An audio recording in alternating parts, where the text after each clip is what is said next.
safer Jamaica would welcome more tourists, generating revenue and creating jobs.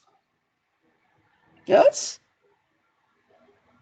Because many of the jobs, that we have here in Jamaica are people self-employed, selling a few things on the road. That's not going to lift them up much.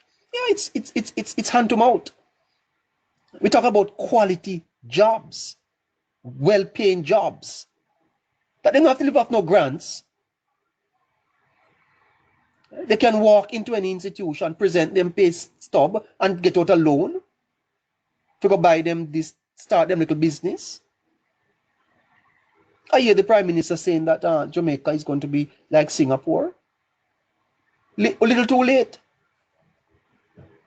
But at least we start. An enhanced quality of life. Citizens would feel safer, leading to improved mental health, social cohesion, and community engagement. Yes? At every level, people start live better. I want Jamaica.